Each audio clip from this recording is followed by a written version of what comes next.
May your brain be fully in it. Konnichiwa.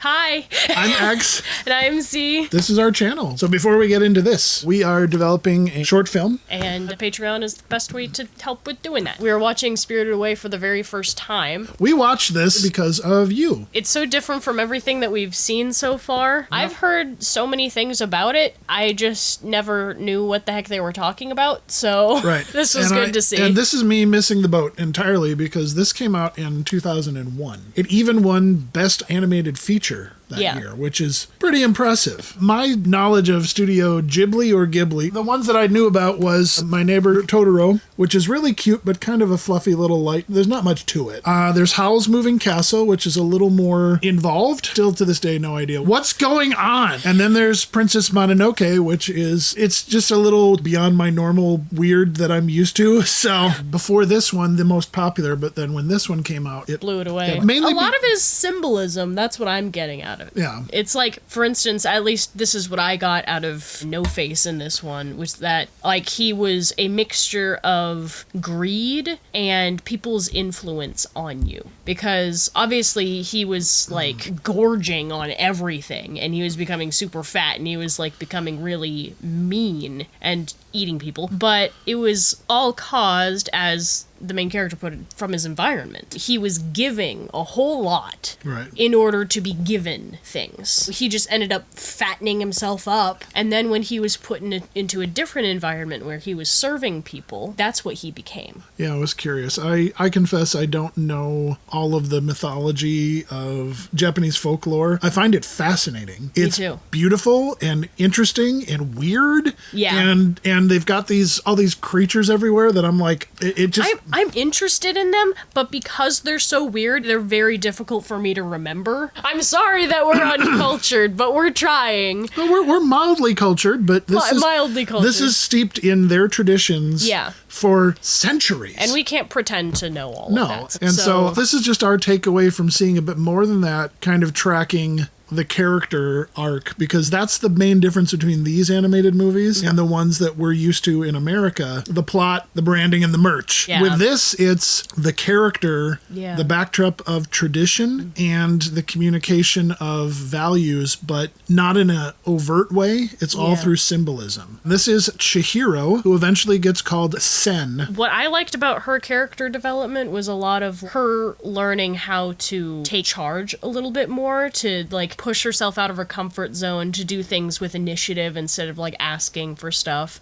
Like, the biggest thing for me was the difference between her going down those steps for the first time and, like, clinging really tightly to each side and then slipping and then hitting a wall and everything, and going from that to very dangerously running across a rusted pipe that's collapsing under her. That is collapsing to grab onto a ladder that might not even catch her. That comparison between those two was the biggest thing for me. Like, she's growing so fast. You're right. She's hiding behind her mom. Then when they get turned into pigs, she's on her own. She doesn't know how to make a decision. She doesn't know how to handle anything. And she latches on to Haku, a young boy that she meets. He is somewhat protective of her, but again, he's got the agency. She doesn't. And he's saying, you know, you need to eat this so that you don't fade away out of the spirit world. You need to go here and do this and be there. And she's very hesitant and very fearful, and I would be too. I mean, if you saw that witch, it's just got this giant... Her nose is the size of your chest. This huge wart that's like right there that you just want to go...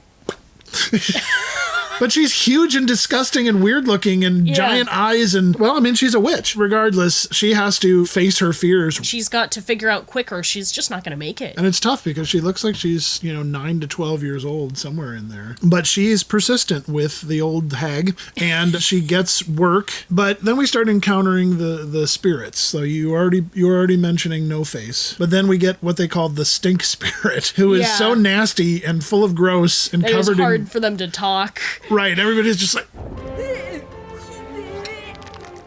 And this sludge monster just kind of slimes his way into this ginormous bath bowl. I was thankful that it was animated. It's still gross. It's so nasty. She like pulls a gasket out of it or something. Yeah. And all of this crud and garbage and stuff. Pollution. Yeah, comes out of it, and then it starts like healing. Yeah. being washed, being cleansed. Yeah. And she finds out it isn't a stink spirit at all. It's a river spirit. It's a river spirit, and that pollution has actually caused that. I thought that was so cool. And the fact that at the end she still had like a little piece to pop out, like she just needed to help it to like breathe again almost. And she's the only one who did. Everybody else was terrified to go near it, but she took initiative. We watched a few making ofs and stuff to get our heads to help us what's going on, but there's a big element of environmentalism through most of these movies, really appreciating nature and the beauty and the peace of it, and that which should be respected and taken care of. They even make a point to do that with like the animation. They like really zone in on like these just picturesque moments in nature, just letting it breathe, letting it just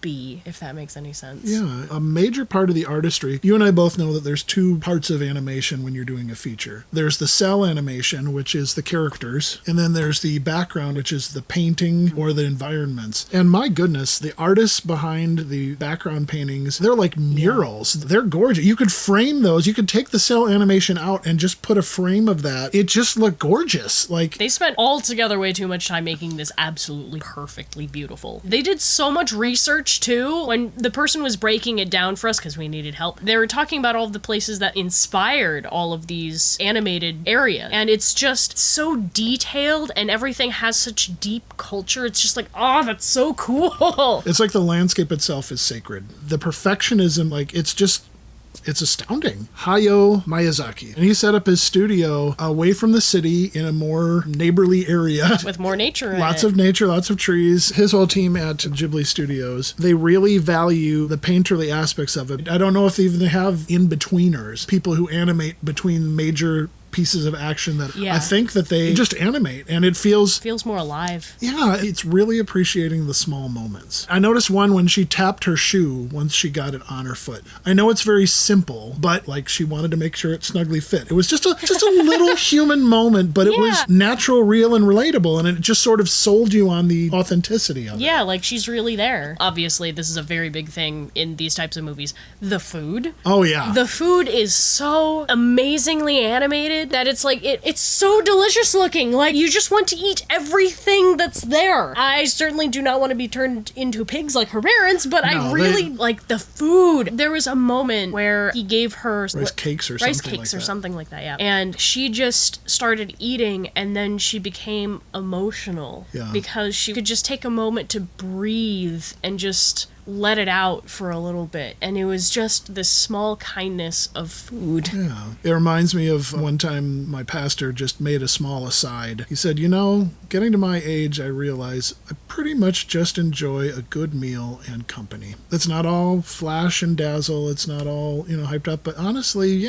sometimes that's just the best. It's not thrown away. It's not a throwaway moment. It's like, this is where we're living right now. Yeah. And it's okay to just be in that. In her train ride through the water, which was a beautiful scene, she invites No Face to just sit next to her. And just like in My Neighbor Totoro, where there's someone sitting next to some weird creature, they're just calm. In today's constant stimulation culture, I can't think of just the value of stillness being missed. There's a reason why a lot of people really like these movies, and the reason that they keep on coming back to them and keep on talking about them. And it's hard to find those moments, and to watch those movies kind of requires you to sit in those moments. It dials down your internal rhythm, whether or not you're choosing to submit to the pace of this or not. The same thing happened to me. There's a wordless movie called Baraka. Very close-up nature images, and then wide landscapes, and then people from other cultures. And I remember after film school, by the end of it, I came out, there was wind blowing in the grass, and I was just looking at the grass like,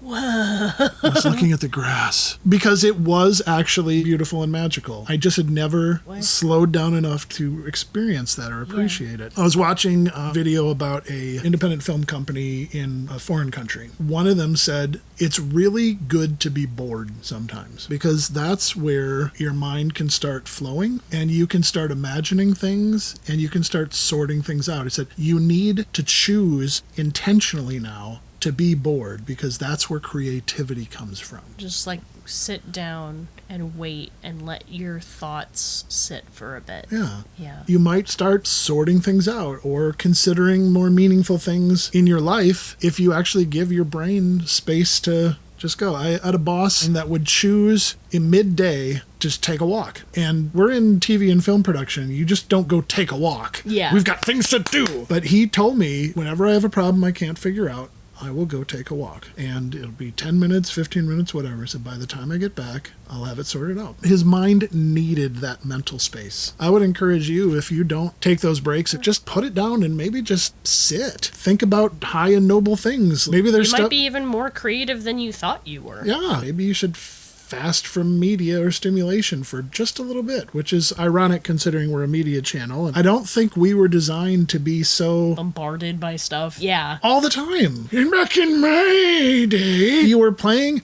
outside and you did stupid things and you got hurt, but you also explored. Your imagination You fell on your face and got back up. Yeah, but and I think it's a release. He felt that modern Japanese society was missing the point. It was too busy. It was too much. It's forgetting their traditions. Yeah, the story speaks for itself, and you have an emotional response to it. I could actually follow this movie, which is I was really happy about. But something as simple as this, even all the weirdness in it, there was just a quiet kindness to it. I really appreciate that. So I want to thank the people that said that we should view this, because Yeah, because we wouldn't have we probably would have forgotten about it. Like everyone else is talking about it, but we just kind of walk by. yeah, You know? And this is the 25th anniversary of this. If you want to see this at home, obviously there's ways you can do it. But in October, they're going to be screening it 25th anniversary in theaters. Oh, cool. Yeah. Oh, that's so cool. So it might be worth it for you to decide to kind of check out a society for a couple hours and just get spirited away. It's true, though. If you can make a story that genuinely helps people feel and be better, I mean, what better art can you make? Also, because I've been getting into liminal spaces as of late, I liked this one part where they were on the train and they were going past a house,